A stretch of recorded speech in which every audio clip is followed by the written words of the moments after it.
네, 우리가 솔로몬의 아가서를 살펴보고 있는데요. 그러나 아가서는 솔로몬과 또 술라미 여인의 서로 주고받는 사랑의 노래가 기록되고 있습니다. 2장은 솔로몬의 노래가 있는가 하면 3장은 술라미 여인의 노래가 있고 4장은 머리부터 발끝까지 모든 것이 아름다운 술라미 여인을 노래하는 솔로몬의 노래가 있습니다. 그런가 하면 5장에서는 그런 솔로몬 왕의 사랑을 밤새 머리에 이슬을 맞추며 문을 열어주지 않고 거절하다가 놓친 솔로몬에 대한 머리부터 발끝까지 너무 아름다운 분이었는데 회상하는 술라미 여인의 노래가 나오고 있습니다. 그래서 이렇게 서로 왔다 갔다 주거니 받는 그런 사랑의 노래가 있는데 오늘은 주로 4절부터 이제 나머지 부분이 다시 솔로몬의 술라미 여인을 생각하면서 그러나 자신이 바람 맞췄지만은 돌아보니 그 여자는 너무나도 아름다운 여인이었고 다시 한번 그녀를 맞이할 것을 고백하며 돌아오고 돌아오라 외치는 솔로몬의 노래가 기록되어 있습니다. 이처럼 사랑인 서로 용서하고 용납하는 것이 전제가 됩니다. 우리가 잘 아는 천재 과학자인 아인슈타인은 그런데 사랑만큼은 인생만큼은 천재가 아니었던 것 같습니다. 그가 첫 번째 아내였던 밀레바 마리치에게 보낸 당신이 결혼 생활을 유지하려면 이렇게 하시오라고 들여냈던 그 서류의 내용에 보면 다음과 같은 것이 있습니다. 내 옷과 빨랫거리를 잘 관리하시오. 새끼 식사를 제 시간에 내 방으로 가져오시오. 내 침실과 서재를 깨끗하게 정돈하고 특히 내 책상은 나만이 사용하는 것임을 명심하시오. 사회적으로 필수적인 경우를 제외하고 나와의 모든 개인적인 관계를 포기하시오. 나에게 어떠한 친밀한 관계도 기대하지 말며 나를 어떤 식으로든 비난하지 마시오. 내가 요구할 경우 즉각 침묵하시오. 내가 요구할 경우 일체의 항의 없이 즉시 내 침실이나 서재에서 나가시오 등등. 이거 하나만 내밀어도 지금 큰일 날 판인데 예전에 아인슈타인이 이렇게 서류를 내밀었습니다. 더욱더 놀라운 것은 이 무례하고 어이없는 요구가 아인슈타인이 자신의 사촌 누나랑 성불륜이 들통난 다음에 적반하장격으로 자신이 아내에게 이혼을 요구할 때 아내가 그것조차 받아들이고 또 이혼을 거부하자 이런 조건을 내세웠던 겁니다. 결국 이 첫 번째 분이었던 밀레바 마리치는 원래 견디지 못하고 결혼 생활 13년 만에 파경을 맞고 이혼을 합니다. 그리고 아인슈타인은 자기의 바람대로 또 바람난 상대와 재혼했지만 그 관계도 얼마 가지 못하고 또 그 주변을 살펴보면 평생 난잡한 성적인 생활로 과학적인 어떤 업적은 높지만 그의 인생과 또 사랑은 실패한 인생이 되고 맙니다. 그렇습니다. 사랑은 서로 용납하고 받아줘야만 합니다. 그래야 그 결혼의 관계와 사랑 오래 갈 수가 있는 것입니다. 우리는 지난주에 솔로몬을 바람맞힌 우리 술라미 여인의 그 노래를 들었습니다. 그러나 오늘 이 본문에 보면 솔로몬이 다시 술라미 여인을 그리워하며 또 그를 돌아오라고 외치는 그런 노래를 듣게 되는 것입니다. 자, 이 본문을 통해서 우리가 정말 끝없는 용납 가운데 우리가 되찾아가는 그 사랑을 좀 배워보고자 하는 것입니다. 그런데 오늘 본문이 가르치는 우리가 첫 번째 배워야 될 점이 있다면 그것은 결혼도 소명이며 십자가라는 것입니다. 혼자 사는 것이 보기 좋지 않아 주께서 짝을 지어주셨다면 여러분 거기는 소명이 있는 것입니다. 그리고 그것은 어떤 일 있어도 포기할 수 없는 주님이 내게 주신 십자가라는 사실을 기억하십시오. 혹시 여러분이 부부의 관계가 안 좋고 또 사랑해야 될 사람과 또 사이가 좋지 않다면 정말 목숨 걸고 그 위기를 극복할 수 있는 하나님의 은혜를 달라고 기도하셔야만 합니다. 갈등을 극복할 수 있는 그리스도의 사랑을 구하시고요. 사랑에 아프지 않은 관계가 없습니다. 사람들의 관계 속에서 아픔이 없이 살아가는 그 관계는 없는 것입니다. 포기하고 싶은 사랑이 있다면 나를 위해 정말 오래 참으신 그리스도의 사랑을 먼저 바라보십시오. 그리고 십자가에 죽기까지 사랑하신 그리스도의 사랑을 반드시 기억해야만 하는 것입니다. 그래서 결혼도 소명이고 십자가라는 것입니다. 오늘날 보면 이혼이 훨씬 쉽게 받아들여지는 시대에 살고 있습니다. 이제 교회의 전통도 일정한 부분에서 부부가 이혼할 수 있는 가능성을 열어주고 인정해주고 있는 실정입니다. 어쩔 수 없이 이혼한 사람들에게도 다시 소망을 붙들도록 도와줘야 하는 것이 교회와 교인들의 역할이 되었습니다. 예수님도 원래는 이혼이 허락된 것은 아니지만 시대가 악함으로 부분적으로 허락하신 말씀이 성경에 있습니다. 마태복음 19장 9절 말씀에 보면 내가 너에게 말하노니 누구든지 음행한 이유 외에는 아내를 버리고 다른 데 장가드는 것이 간음이라고 그래서 배우자의 음행의 이유에 아내를 버리는 것, 이혼을 허락하신 것을 보게 됩니다. 사도 바울은 여기에 한 가지 더 사유를 더했습니다. 고린도전서 7장 15절에 보면 혹 믿지 아니하는 자가 갈라지자고 하면 갈리게 하라라고까지 말했습니다.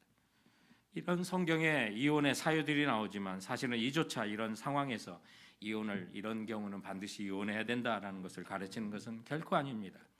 그래서 고린도전서 7장 15절에 보면 앞에 부분에는 혹 믿지 않는 사람이 갈라지게 하려고 하거든 갈라지라라고 하셨지만 그 본심은 뒤에 나옵니다. 그러나 하나님은 화평 중에서 너희를 부르셨느니라라고 해서 이혼이 허락되는 경우라도 용서하고 함께 살아간다면 그것이 하나님 보시기에 더 아름다운 일이라고 한 것입니다.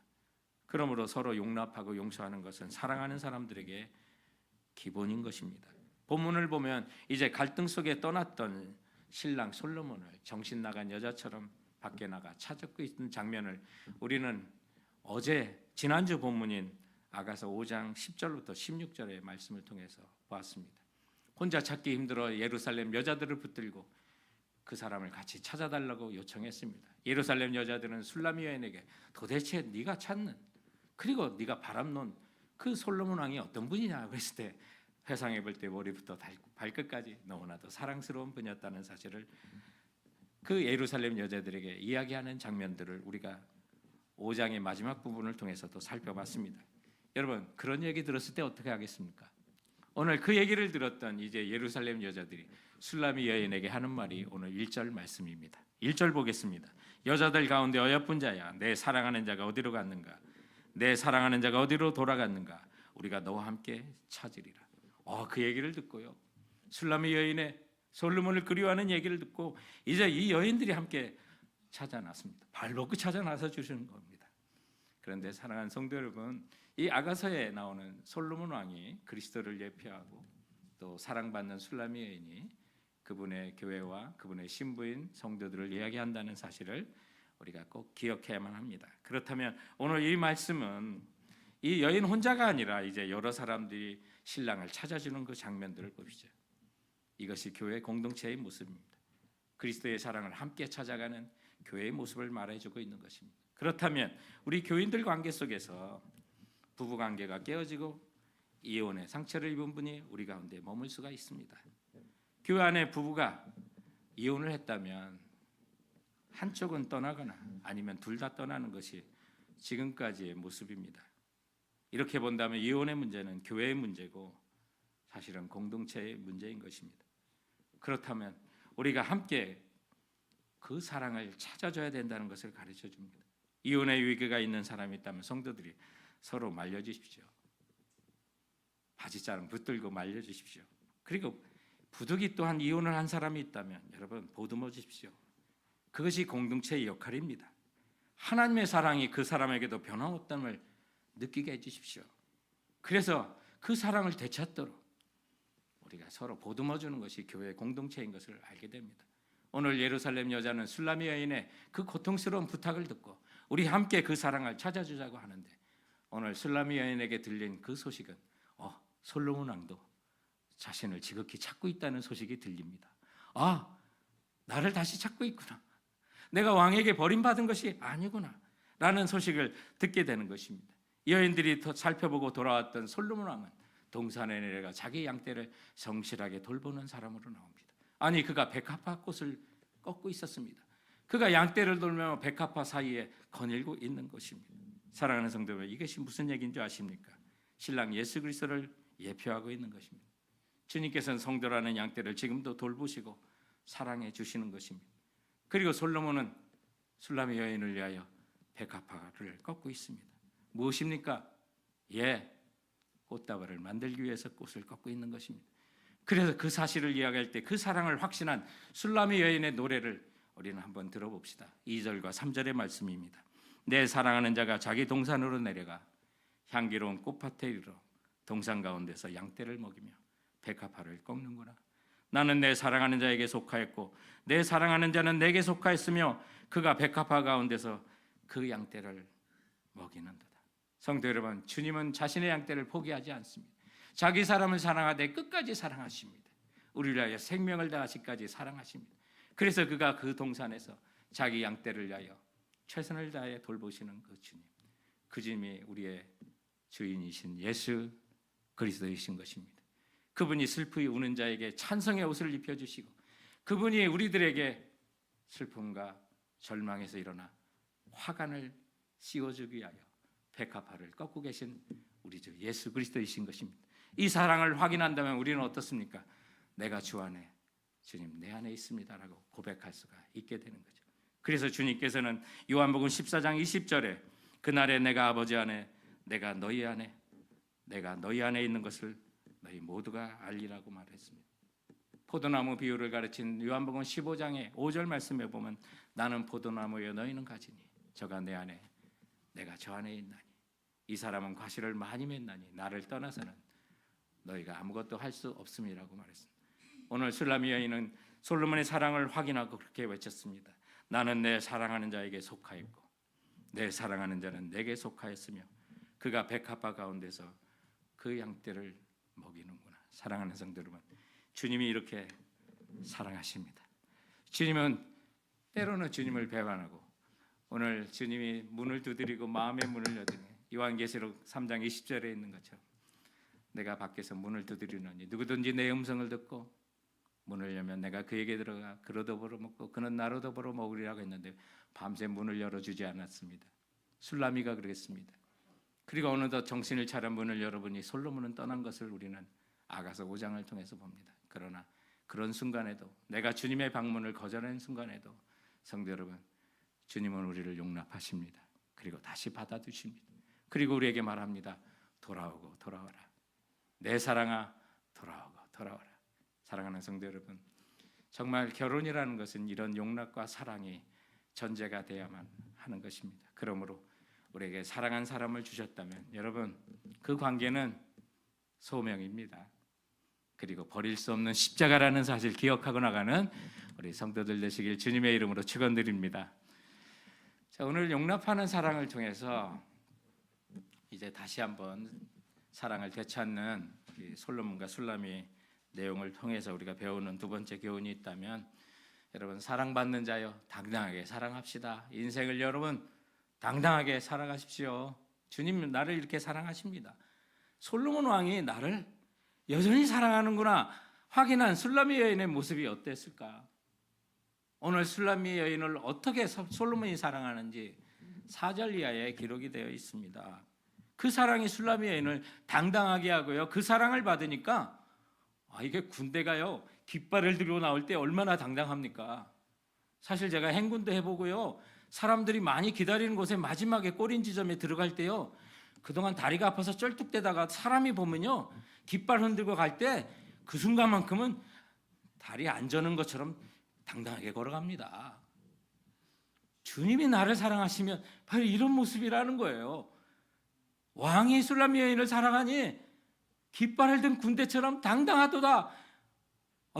술라미 여인을 보면서 생각하면서 솔로몬 왕이 이렇게 노래하는 장면이 돌아옵니다. 그래서 오늘 13절에 보면 솔로몬 왕이 포기하지 않고 용납하면서 돌아오고 돌아오라 술라미 여자여 돌아오고 돌아오라 라고 말합니다. 사실 술라미 여인은 술라미가 본명은 아닙니다.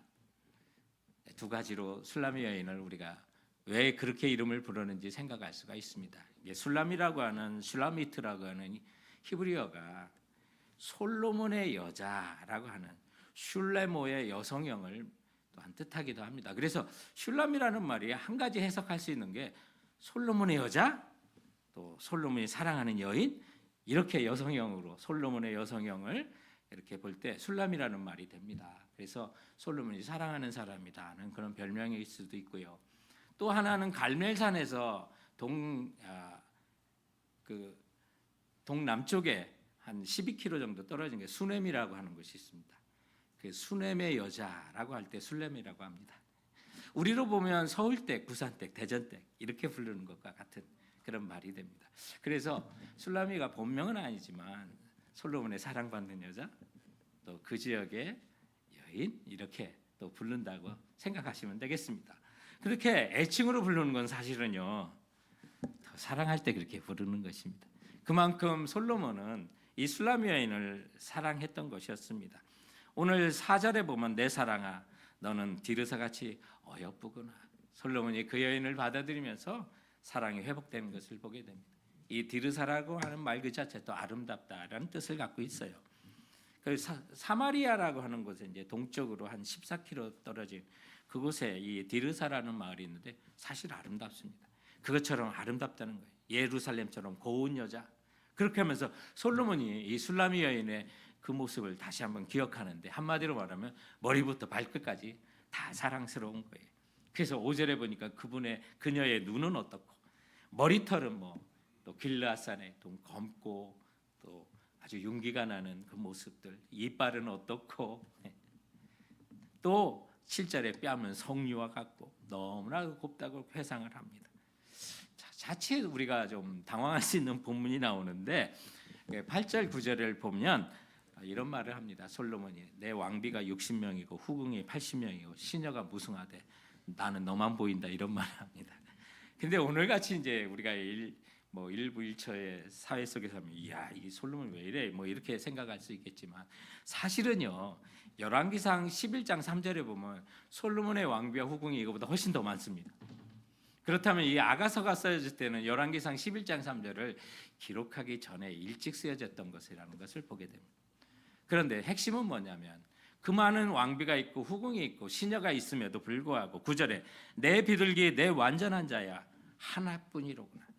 그는 그의 어머니의 외딸이요 그 낳은 자가 귀중하게 여기는 자로구나.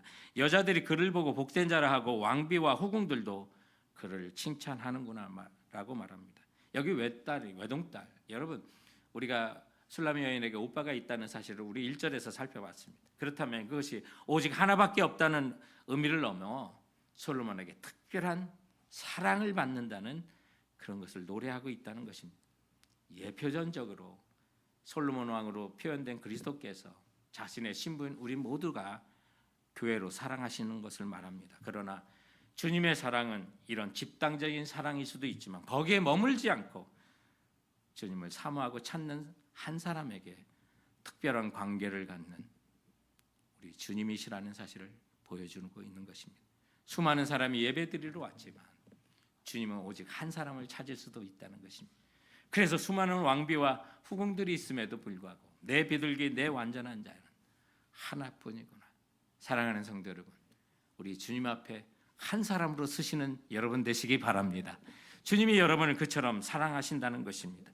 그렇게 만왕의 왕이신 주님께서 나를 사랑하신다는 것을 확신할 때 우리의 모습은 어떻습니까? 오늘 수많은 왕비가 있음에도 자기 한 사람을 이렇게 사랑하는 술라미 여인의 모습은 어떻겠습니까? 깃발을 든 군대처럼 당당하다고 노래하고 있는 것입니다. 오늘 보면 4절과 10절에 반복되는 표현이 있습니다. 4절에 보면 내 사랑아 깃발을 세운 군대같이 당당하구나. 또한 10절에 보시면 아침비같이 뚜렷하고 달같이 아름답고 해같이 맑고 깃발을 세운 군대같이 당당한 여자가 누군가? 나 술라미. 바로 그런 말입니다. 그래서 정말 자기가 바람 맞췄지만 솔로몬 왕이 신실하게 양떼를 돌보고 백합화를 꺾으며 화관을 준비하고 계신 그 모습을 보면서 다시 한번 힘을 얻습니다. 깃발을 휘날리고 진행하는 군대같이 당당한 모습으로 갑니다. 어느덧 솔로몬이 술라미 여인을 모시려고 수레를 가지고 오는 그 꿈을 꾸는 것입니다. 12절 말씀에 보면 부지 중에 내 마음이 나를 내 귀한 백성의 수레 가운데 이르게 하였구나. 여러분, 주님이 우리를 황금마차로 데리고 오는 그 모습이 그려지지 않습니까? 결국 본문의 핵심은 이것입니다. 성도 여러분, 술라미 여인의 행동에도 불구하고 신랑 솔로몬 왕이 다시 그 사랑을 되찾게 합니다. 용납함으로 다시 한번 그 사랑이 회복되는 것을 보게 됩니다. 그때는 우리가 여호와 니시 승리의 깃발을 흔들고 주님과 함께 당시 우리 모든 환경 속에서 씩씩하게 그 길을 걸어갈 수 있게 되는 것입니다. 그때 우리 입에서는 뭐가 나옵니까? 찬양이 나오는 거예요. 슬퍼하는 자에게 찬송의 옷을 입혀주시는 것이에요. 주님의 사랑이 그런 거예요. 죄를 뒤집어 쓰는 자에게 화관을 지어 우리에게 가져오시는 예수 그리스도를 예표하고 있는 것입니다. 그럴 때 우리는 노래를 부르며 찬송을 부르며 우리는 춤을 추게 될 것입니다. 그 춤을 마하나임 춤이라고 말합니다. 하나님은 오늘 여러분에게도 그 마하나임 춤을 보고 싶어 하시는 것입니다. 13절 말씀을 보십시오. 돌아오고 돌아오라 술람의 여자여 돌아오고 돌아오라. 우리가 너를 보게 하라. 너희가 어찌하여 마하나임에서 춤추는 것 보는 것처럼 술람의 여인을 보려느냐. 오늘 예루살렘의 여인들과 솔로몬은 술람의 여인에게서 마하나임 춤과 같은 춤을 보고 싶어 하는 것입니다. 마하나임이 뭘까? 두 군대라는 뜻을 갖고 있습니다. 그래서 두 군대라는 뜻을 갖고 있는데 이 뜻을 알아보려면 창세기 32장을 보면 되는데 야곱이 이제 형 에서의 장자권을 뺏어가지고 도망가잖아요.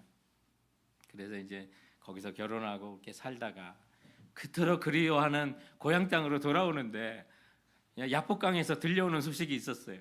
형 에서가 군대를 가지고 자기가 온다는 거예요. 얼마나 두렵겠어요. 야 이제 죽었구나.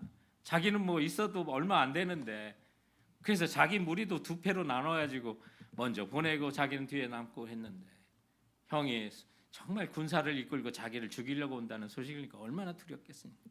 야복강에 씨름을 하고 주님께 매달리죠. 그때 그가 보는 환상이 있어요. 뭐요? 마하나임의 환상을 보는 거예요. 그래서 창세기 32장 1절과 2절 말씀에 보면 야곱이 길을 가는데 하나님의 사자들이 그를 만난지라. 야곱이 그들을 볼 때 이르기를 이는 하나님의 군대라 하고 그 땅 이름을 마하나임이라 하였더라. 두려움 가운데 떨고 있을 때 부르르 떨고 있는 그에게 야곱이 하나님의 천군과 천사들이 자신을 보호하고 있는 것을 본 거예요. 두 군대가 자기를 보호하고 있다는 사실을 보게 된 거예요. 그래서 두려움에 떨었던 그가 이제는 평강 가운데 승리를 확신하고 형에게 담대하게 나가고 그 형을 사랑할 힘을 얻고 앞에 나가는 것을 보게 되는 것입니다. 솔로몬 왕이 사랑하는 술람 여인에게 보고 싶었던 춤이 바로 그거예요. 끊임없는 사랑하고 용납하고 왕의 사랑을 받고 있는 이 술람 여인이 다시 한번 내 앞에 마하나임의 춤을 추는 그 모습, 군대가 깃발을 들고 오는 당당함처럼 하나님의 천군 천사가 나를 보호가 있다는 그 사실을 확신할 때 이제는 두려움이 아니라 사랑에 실패한 상처받은 몸이 아니라 하나님이 나를 사랑하시고 하나님의 천사의 군대가 나를 보호하신다는 그 사실을 보고 춤추고 오는 것을 하나님은 우리들에게도 보고 싶어 한다는 사실을 믿으시기 바랍니다. 하나님이 우리를 이렇게 만드시는 거예요. 제가 오늘 설교를 이제 시카고에서 매년 코스타가 있는데 오래전에 시카고에서 이 코스타에 오신 그 강사님의 간증을 하나 나누고 마치려고 합니다. 이 교수님은 한국에서 가장 알아주는 대학에서 공부하셨습니다. 그것도 법대에서 공부하시고 미국에서는 코넬 대학에서 공부하시고 다시 모교로 가셔서 이 법학을 가르치는 또 법대 교수가 되셨습니다. 그래서 이분이 이제 코스타에 강사 오셔서 간증을 하시는데 그 간증 내용이 뭐냐면 주일학기 때 연극했던 것을 얘기하는데 자신이 연극의 주인공을 맡은 거예요. 근데 그 연극의 제목이 뭐냐면 다윗과 골리앗이었어요. 그래서 다윗의 역할을 맡았고 또 자기 친구 중에 가장 덩치가 큰 애가 이제 골리앗을 맡았는데 이분이 공부는 좀 하는 머리가 있었는데 아주 운동신경은 꽝이야.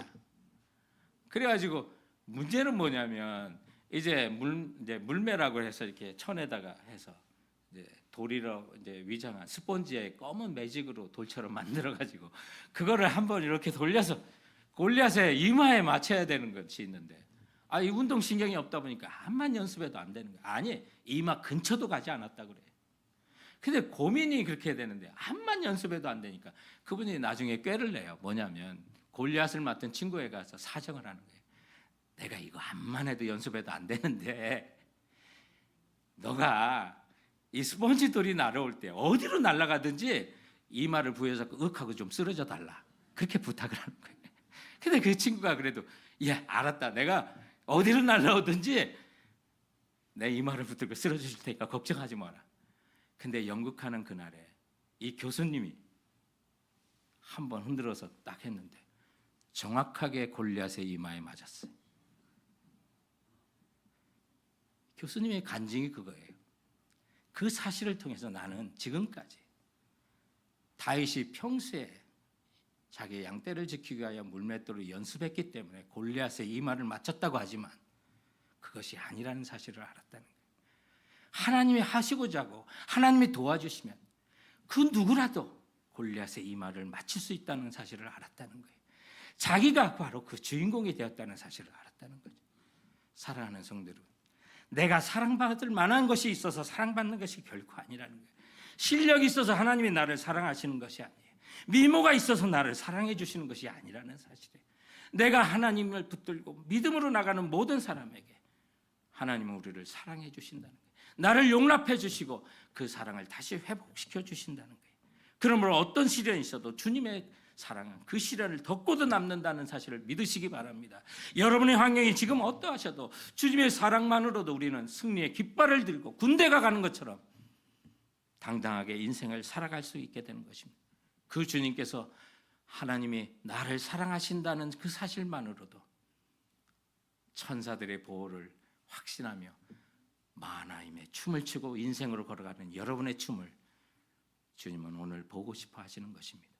그 주님 앞에 여호와 니시 승리의 깃발을 휘날리시고 마하나임의 춤을 추며 인생으로 출발하는 우리 성도들 되시길 주님의 이름으로 축원드립니다. 기도하시겠습니다. 아버지 하나님, 실력이 있어서가 아닙니다. 미모가